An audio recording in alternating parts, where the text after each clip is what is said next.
Hey, today's show sponsor is Lifetime Value Media, run by our very own Dylan Young, who is Chief Creative. And he's been editing the show for the last few months, and I have absolutely loved what he does. So, of course, I wanted to bring him on as a sponsor. You'll be hearing more from Dylan a little bit later on the show. Got another solo episode for you today. We're going to focus a little bit on imposter syndrome. We're also going to focus a little bit on health scores. So here we go. Once again, welcome to the Digital Customer Experience Podcast with me, Alex Turkovich. So glad you could join us here today and every week as we explore how digital can help enhance the customer and employee experience. My goal is to share what my guests and I have learned over the years so that you can get the insights that you need to evolve your own digital programs. If you'd like more info, need to get in touch, or sign up for the weekly companion newsletter that has additional articles and resources in it, go to digitalcustomersuccess.com. For now, let's get started. And welcome back to the Digital CX Podcast. It is episode 60. My name is Alex Turkovich. It's so great to have you back this week and every week, where we talk about all things digital CX and the industry and all kinds of fun stuff. So if you've been listening for the last couple of months or so, you'll know that every fifth episode, I'm going to do a solo episode where we cover things like various announcements and just kind of what's going on. We talk about items in the news. So I've got a couple of news updates for you that you might find interesting, a couple of resources as well. And then we're going to dig into a couple of topics today. One is imposter syndrome, specific to digital CS. And the other is health scores, and specifically health scores without telemetry data. So before we get started, though, I wanted to let you know that I'm going to be partnering with Sam Davis from Monday.com, as well as Scott Wilder from Clary. We're going to try to put together a virtual meetup for digital CX folks. We don't know exactly when or where that's going to be happening, but wanted to ask you for your input, actually. So we're kind of collecting some data as to when people might want to meet and what they'd want to talk about. And so there's a QR code up on the screen if you're watching on YouTube. Otherwise, there's a link down in the description and the show notes where you can spend 1 or 2 minutes, give us some feedback, let us know when and where you'd want to meet and what you'd want to talk about. And we're looking forward to having you as part of that meetup. Obviously, I'll make some announcements on the show as that gets a little bit more formalized, but really looking forward to that. So let's get into a couple of news items here. The first one is I wanted to share with you a little bit of insight about the Forrester CX index that they put together every year. Now, the index itself, it's like $1,500, $1,400, something like that. I don't have those deep pockets to download it and read it. That said, though, I used Perplexity, one of my favorite tools ever, to look at various kind of summaries, if you will, and articles that other people have posted about the CX index. And it's kind of interesting. If you know that index, it's very much B2C focused. But I think there's, definitely some things we can glean from a B2B perspective. But in general, it seems like the CX index has just dropped pretty dramatically among various brands. And they talked about in the index report, they talked a little bit about the reasons for that. And I thought some of them were kind of interesting. One of them talks about this drop in kind of or an increase in emotional disconnect, and they attributed a lot of that disconnect with customers to the increased proliferation of chatbots, which tells me a couple of different things. First, obviously, with AI becoming a much more mainstream thing and a set of tools based around that, the increase in chatbots is definitely explainable, but it also tells me that those chatbots either aren't quite ready for prime time yet or haven't been trained properly and it feels like another layer between the customer and the services teams or support teams. Another thing that the index pointed out was some lessons learned from some of the premier CX brands that are out there. Specifically, they called out a lot of automotive manufacturers, actually, which is bizarre, but we won't get into that. Acura, Chrysler, Mercedes-Benz, they had RBC, Dominion in there as well, a couple of other ones. But one of the things that they talked about was that the employee experience was absolutely critical to driving an excellent customer experience, which is something we've talked about on the podcast before, but it kind of goes without saying, right? If your employees are well taken care of and are happy, then that the customer experience will essentially follow.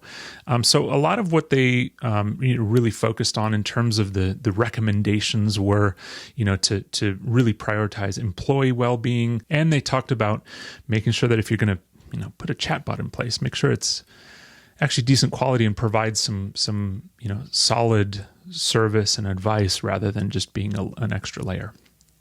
So I thought that was worth mentioning as part of our news segment. I did want to call out another bit of news. We have, some of our friends. We have an upcoming interview with one of the co-founders of Joyn, Joyn. But they received a round of seed funding from CS Angel recently. A couple reasons that is significant. First and foremost, it is the first female founded investment for CS Angel, so I'm super excited about that. But also Joyn is super cool. A lot of what Joyn helps solve for is cross-functional communication between departments, specifically post-sale teams and engineering and product. So really excited at the problem that they're solving. Also excited about the interview that will be published in a few weeks' time. The other little bit of news that I wanted to focus on is really just there continues to be just a proliferation of brands and companies talking about digital and talking about digital CX specifically. We're seeing a lot more digital CX than CS out there in terms of like new reports that come out and articles that folks are publishing. But there's some interesting articles from Churn Zero. There's a couple of interesting things from Gainsight and HubSpot as well. Basically, what I'm going to do is link a few of those down in the show notes and the description so that you can go check that out. But there's some interesting trends in there about 2024. I will say it's nothing earth-shattering. Other than to say that a lot of what is mentioned in those articles really expands the scope, out of just the CS bucket and into CX in general, and looking at the customer experience holistically, which is, I think, a phenomenal trend and, one that we've jumped on this podcast as well. Now, one of the resources that I wanted to share with you that I have been thoroughly enjoying is actually a live stream that happens every single day. I don't know how they do it, but it is literally a daily live stream. It's turned into a podcast. That's how I first found it. It's Everyday AI. So whether once in a while they'll do some things on Everyday AI that has to do with screen share, and so it's useful to look at it on YouTube, for instance. But I listen to it quite regularly as a podcast. It is daily, so it's a little bit hard to keep up with.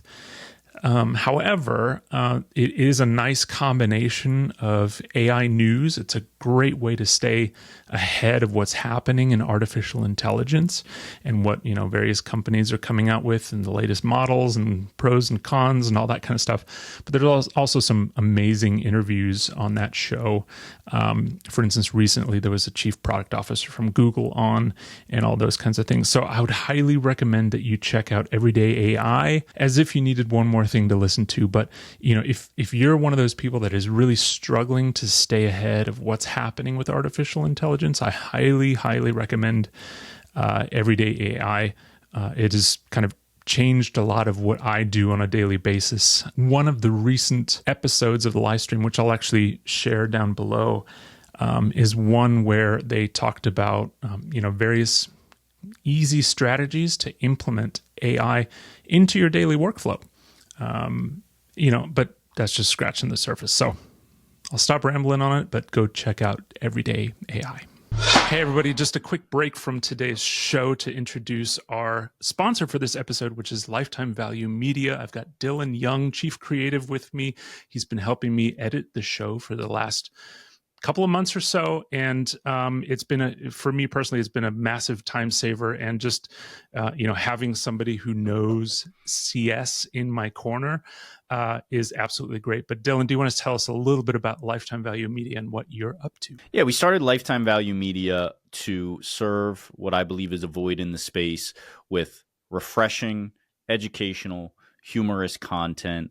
On the flip side of that, we also help other folks that are creating content, upping the quality of their shows, and also helping them reach new audiences if they're not already in the podcast or the video space. Yeah, I mean, we've been making this show for about a year now. I should say I've been making this show for about a year now, and it takes a considerable amount of time to get in there and edit and find all the goodness and do all that. And now that you're doing that, it's helped me out tremendously. But to your point, you're not just helping existing shows; you're helping people who want to get into the space and just media content creation in general, right? Yeah, we do find that there's a pretty wide gamut of folks that need these services. There's a lot of folks that want to just be the creative. They want to talk to their guests and hand the rest off. They don't want to have to learn editing software. They don't want to learn what's the best way to deliver their RSS feed to their audience members. There's a lot of folks who might have that down, but they don't get the YouTube distribution piece of it. A lot of other folks who don't know how to optimize any of it. And so we offer services that can help anybody in any situation. So everything I just explained is all existing folks who have some level of production already occurring. But we also do have packages for folks who want to get into the podcast space or the storytelling space in general. We can help them create entire brand kits. We can help them figure out their distribution model. We can help them figure out their voice in what is a crowded market. And then we can do all that stuff, the recording, the editing, distribution after the fact, all of the artwork that comes with it, the clips. We can do everything. Yeah. Well, look, I appreciate what you do for the community. I appreciate what you do for this show and others, I might add. Looking forward to seeing who else you get to work with. Thanks, Alex. All right, so first topic that I wanted to talk a little bit about today was imposter syndrome. There's a lot of things out there on imposter syndrome, but I did want to speak to it specifically from the lens of digital, because I get approached quite frequently from people who are, let's say, leaders who are trying to establish a digital motion or digital strategy, or especially employees of smaller early stage companies who need to stand up a digital strategy but don't really know how to do it, and they're kind of stepping in, to a role that they just don't have any experience with and don't feel comfortable with. And I think, imposter syndrome is one of those things that we all struggle with. I struggle with it on a daily basis. I mean, you name the scenario, to jump into, and I'm going to feel like, what am I doing here? Like, why am I talking about this stuff, or why am I in charge of this stuff? I mean, I think everybody struggles with it. And, what a lot of people will tell you is the first step is really just like acknowledge it. Like, yeah, I feel a little bit of imposter syndrome. And really kind of writing those things down or verbalizing those things can be a really great benefit to relieving some of those feelings and kind of shifting the negative to the positive, right? So I think if you're in that kind of situation, I just wanted to talk about it briefly and say, hey, you're not alone. Pretty much everybody around you is struggling from imposter syndrome as well, even though it may not look like it outwardly. And so by normalizing it a little bit, I think we can all do ourselves a little bit of a favor. But beyond that, I think there are some tactical, like tangible things that you can do, to really try to minimize your imposter syndrome. And specifically when it comes to digital, I think it's really healthy to kind of step outside the boundaries that you've been given, at least mentally, step outside the boundaries that you've given yourself, and think about, the core of what it is you're trying to solve. Okay, let's say you're standing up a digital strategy. You don't really know where to start. You're kind of thinking about, what kind of automations can I put in place, or what data do I need, and all that kind of stuff. And what I would invite you to do is just to hit the pause button, take a beat, take a time out, and really get into the weeds of what it is you're trying to solve. What are the problems you're trying to solve? Why are you standing up these things? Why have you been asked to stand up these things? What are your executives thinking about digital CS and what problems they're trying to solve by implementing these strategies? Take a second and really think about and analyze and, ask other people about, what it is that they feel a digital strategy should be. Because I'm going to tell you a secret. It's not a secret. Everybody's talking about it. It seems, but your digital strategy that you implement in one place is going to look completely different than the digital strategy you implement at another company. No two digital strategies look alike because you have so much variability in what it is you need to go do, but also the inputs and who's involved and how it's built and what the data looks like and what the tools are like and what the variables are, practically endless. And so knowing that hopefully gives you a little bit of a sense of relief in that anything that you're going to go build is going to be unique. Joe's digital CS strategy is no better than Susan's because they're different. They work for the purposes in which they're implemented, and they're custom to each of those scenarios, each of those companies. So that's why it's so important to take a beat and really just think about what it is you're trying to implement and what problems you're trying to solve by implementing your digital program. I think there's another element to this as well. Once you have identified what it is you need to go solve for, at that point it becomes time to start collecting the pieces. And one of the first things you'll want to look at is, how are you going to measure those things, and what kind of data do I need to back that up, and what kind of data do I need to impact a metric. If you're looking at, driving an NRR number, do you have that data readily available? Do you know what segments you want to hit? Do you know exactly, what areas NRR is struggling specifically? Or if you're trying to drive product adoption, do you have product adoption data? And do you know what specific elements within the product are, lacking in terms of adoption? Like, those are the kinds of things you're going to want to start to uncover. And it's kind of like a little bit of a game of mystery, where you're going to want to uncover these things that are, low-hanging fruit that you can go after really quickly and get some quick wins on the board. And the last bit here is surrounding yourself with people that are doing what you're doing. Granted, I said everybody's going to be doing it differently. It's beside the point. Everybody's kind of hopefully approaching this in the same way. It's like, I have a problem to solve, and this is how I'm going to solve it. And, there are various resources out there. One I would recommend to you is the DCS Connect Slack community. I've talked about it on the show quite a bit. I'm in there all the time. It's a great community of digital CS practitioners and leaders, folks that are in the weeds, building this stuff, sharing, resources and sharing how they did a certain thing. One of the things you see all the time in that Slack group is, hey, I'm building whatever it is. I'm building a welcome flow. Can you give me some examples of what you've done in your welcome flows, or, similar kind of things? Like, I'm building this. Who has an example of it? And everybody in there is just, really willing to share. And so it's a really cool community. The other thing to look at is some of the articles actually that I'll link in the show notes from the earlier topic that we did during the news segment, which is to say there's a lot of companies that are just posting about digital, and they're writing articles and resources about digital. Gainsight published a book recently that is Digital Customer Success, which has some really great fundamental things in there about how to run a digital CS program. I have it on good authority that there's a few courses coming, including one that I may or may not be working on with a couple of folks. So, stay tuned. There's more coming around digital, but know that there are resources and there is a community available to you to help you through battling some of that imposter syndrome and giving you the knowledge you need to confidently move forward in establishing that strategy.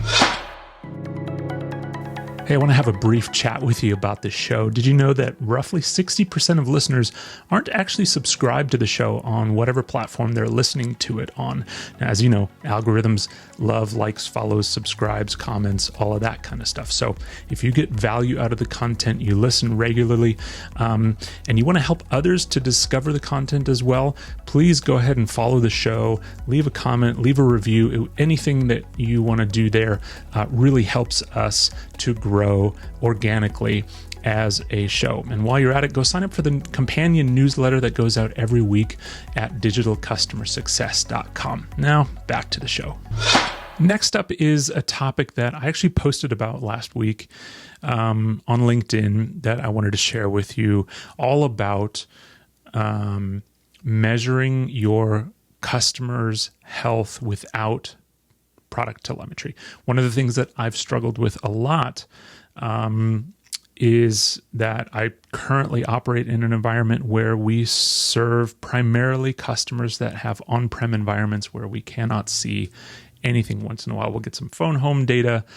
We don't have this rich set of telemetry where we can see even basic things like logins. And that's very, very problematic because for most digital programs, that is the lifeblood of what you base your digital motions off of. Now, that said, you can over-index on that stuff. If you have a bunch of product telemetry, please don't just use the product telemetry because it's very one-sided and it's going to be very biased, towards one set of actions. What you really want to strive for is a well-rounded set of metrics that feed into your insights so that you can know exactly what's happening within a customer. But for the sake of what we're talking about today, I do want to share some insights into how you might build some health scoring and some alerting for your customers if you don't have really deep telemetry data that you can draw upon. And the first thing that I'll guide you towards is the systems that you have around you that serve the customer. So a prime example of that is your community. If you have a community and your customers are chatting in there and they're engaged in there, they're asking questions and those kinds of things, that's prime territory for you to get a sense for how engaged your customers are with your brand. So you might look at user-specific data, but more often than not, that's going to be aggregated up to the company level, where you'll be able to see, okay, are my users logging into the community? Are they posting, engaging, asking questions? Are they responding to other people in the community? How active are they within the community? And kind of related to that would be if you have an academy or a university or whatever you want to call it, if your customers are engaged in the learning opportunities that you're providing them, logging in, registering for courses, completing courses, and those kinds of things, all of that can aggregate towards engagement data and how a customer is engaging with your brand. Now, if you want to take that a step further and kind of go, go PhD level on it, one of the things you can start doing is pulling together some user profiles or some I guess you would call them, personas. So your admin persona or your end user persona might be looking at different things in your knowledge base, for instance. So an admin might be looking at these sets of things versus an end user might be looking at another set of things. And you can start to actually identify what role a person is playing based on what they're accessing. And build some automation behind that, you can actually help to improve your overall data hygiene and data quality by identifying proactively what type of user somebody is based on what they're accessing. One other very cool way of really judging the engagement of your customer with your brand is looking at support telemetry. Now, a lot of us are looking at support, cases, ticket volumes, and those kinds of things all the time. And I think it's very important for us to maybe look a layer deeper on the aggregate. So yes, of course, you're going to be concerned if your customer is putting in a high volume of support tickets. Never really a good sign. The thing that actually scares me more than a high volume of cases, though, is where there's an extremely low or maybe even zero cases put in against a customer, because to me, that represents a customer who has just given up, they're gone, they're ghosting you, right? Every customer will have an issue here or there. And so if you have at least one or two tickets in the system, it means that, there is some level of activity happening there. Again, so your support team can be a really, great gauge for how engaged a user or a customer is with your brand. Now, one of the things that I like to look at is escalations, specifically engineering escalations. If something has been reported to engineering as a defect or a fix or something like that, that to me is obviously a level of concern and an area where you need to probably pay attention to that customer.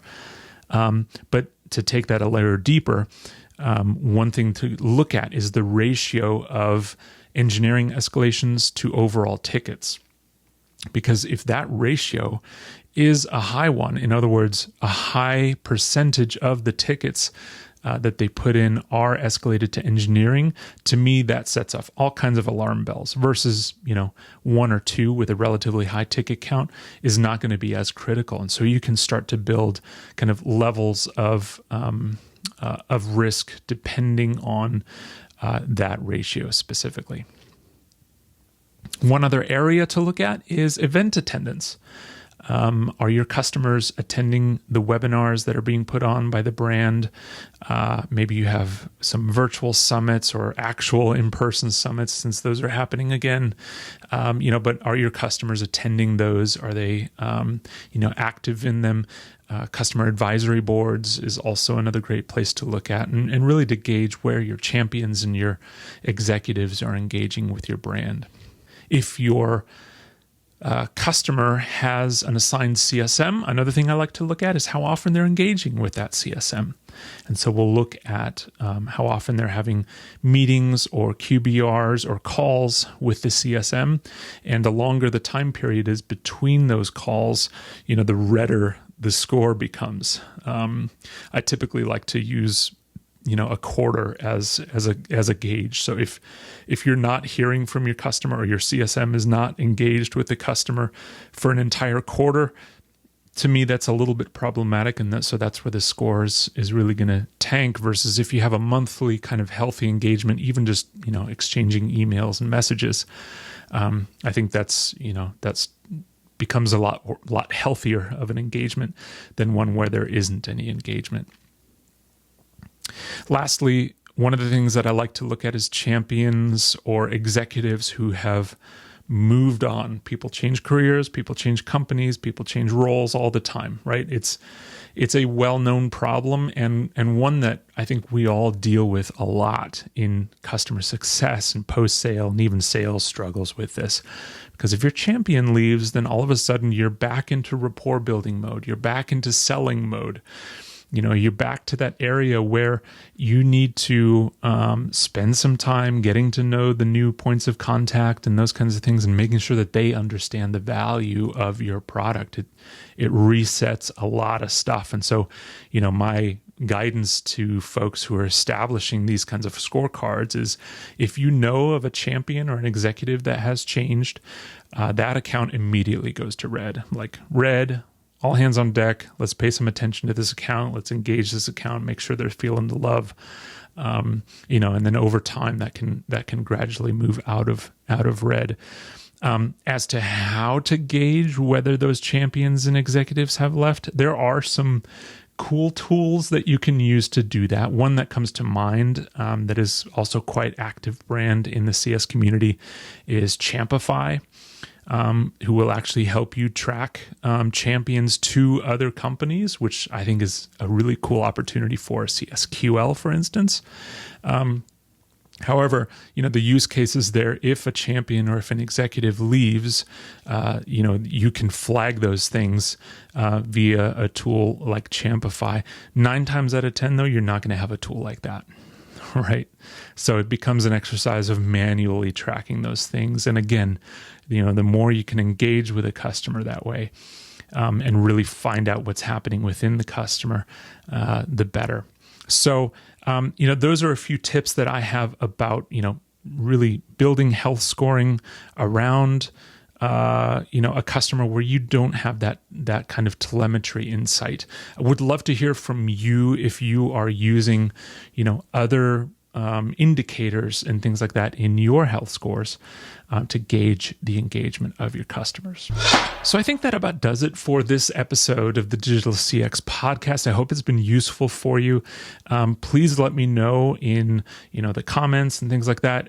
What other topics you'd want me to cover in future solo episodes.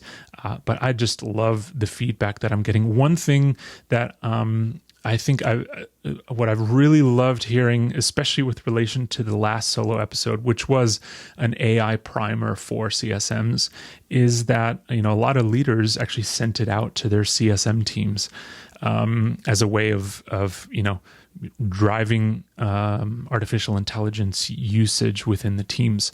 So super appreciative for those that have reached out and kind of told me about those things, because we put these episodes and this content out into the void, and sometimes it's really hard to gauge, how it's landing or how people are using it. So thank you for your continued feedback and suggestions and comments.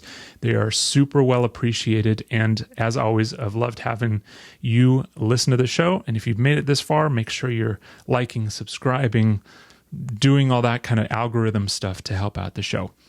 So until next week, when we're back into guest mode, I hope you have a great week ahead, and let me know what you want me to talk about in episode 65, which will come in August sometime. We'll talk to you then.